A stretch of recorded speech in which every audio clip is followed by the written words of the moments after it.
PTI क्या सोच रही है इस वक्त इलेक्शन के एतबार से?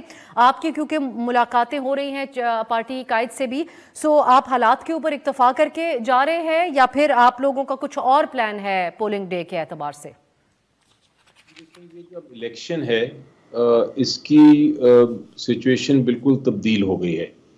पहली बात तो ये है, जिस तरह मैं कह रहा हूँ, पहले भी कहता रहा हूँ कि ये इस वक्त सिलेक्शन है, इसको हमने इलेक्शन में तब्दील करना है। सिलेक्शन की कोशिश की जा रही है।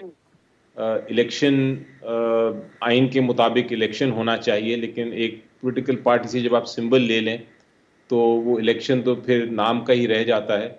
अगर आप सबसे पाकिस्तान की बड़ी पॉलिटिकल पार्टी को सिंबल ही नहीं देते तो ऑब्वियसली उसके जो कैंडिडेट्स हैं वो एक इंडिपेंडेंट तौर पे लड़ेंगे और लड़ रहे हैं। इसलिए मैं इसको इलेक्शन नहीं कहूँगा, लेकिन इसके बावजूद जिस दिन पोलिंग का दिन है वो बहुत अहम है।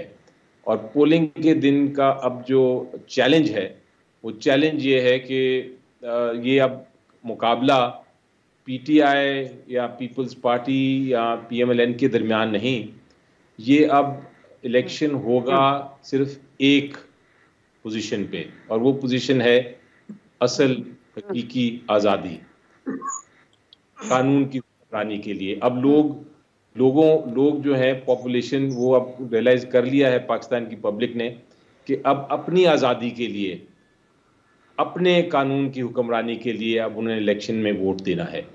नज़र आ रहा है कि एक तरफ जो पीटीआई है उसको किसी किस्म की लेवल प्लेइंग फील्ड, क्या कोई फील्ड ही नहीं दी जा रही उसको, बल्कि एक तशद्दुद के ज़रिए उसको ख़त्म करने की कोशिश की जा रही है, लेकिन वो ख़त्म नहीं हो रही। अवाम में उसकी मकबूलियत बढ़ती जा रही है।